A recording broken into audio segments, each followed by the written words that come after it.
ভাই দেখো আমার বয়ফ্রেন্ড এই মাত্র বিবেস পাইছে। আরে ভিডি সার্ভারে এমন কেউ আছে যে আমার বয়ফ্রেন্ডের সাথে কালেকশন ভার্সেস করে জিততে পারবে? আছে একজন যার নাম শুনলে ফ্রি ফায়ার অল প্লেয়ার ভয়ে কেঁপে ওঠে। কি বললি? ওর নাম শুনলে সবাই ভয় পায়? আচ্ছা ঠিক আছে, ওকে আমরা তখন গ্রুপে আছি, দে তোর কালার আমরা ইনভাইট, দেখি ওর কাছে কি এমন আছে। কি নিলয় ভাই, এ তোমার ভয়ঙ্কর লেভেলের কালো এডাম, ও তোমার বয়ফ্রেন্ডের লেভেলেই নাই। ওর নাম শুনলে নাকি সবাই ভয় পায়? আমাদের দেখে হাসি পেয়ে যাচ্ছে বেটা। কি এক কালার নাম বেটা, তুই শালা গ্রুপ থেকে বাড়াবি নাকি শালা তোর আমি গ্রুপ থেকে কিক মারবো? এই ভাই তোমার কাছে বিবেস আছে দেখে যা বলবা তা কিন্তু হইব না। ওরা গ্রুপ থেকে কিক দিব মানে? গ্রুপ থেকে বের হবো না তো কি করবো? ওর স্ট্যাটাস আর আমাদের স্ট্যাটাস দেখছো? ওরা দেখলে তোমার বমি আসতেছে। আর জান এই গ্রুপে দেখলে আমাদের মান সম্মান সব শেষ হয়ে যাবে। এই গ্রুপ থেকে বাড়ো তো। কে কেন গ্রুপ থেকে বেরোবে কেন? তোমার বুকে সাহস থাকলে কলেজে থাকলে তুমি ওর সাথে কালেকশন ম্যাচ করে জিতে দেখাও। চুপ থাক তুই, যার কাছে ভালো ড্রেস আপ গান স্কিন নেই ওর সাথে কালেকশন বেস করে কি মান সম্মান হারাবো নাকি? ভালো ড্রেস নেই মানে?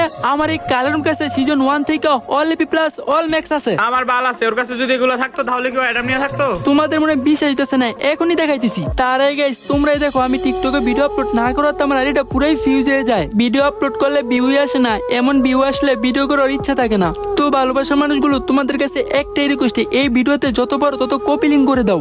যদি তোমাদের কপি লিঙ্কে আইডিটা আনফিউজ হয় আমি টিকটকে কন্টিনিউ ভিডিও আপলোড দিব। পাওয়ার অফ কালারডাম দেখা তো।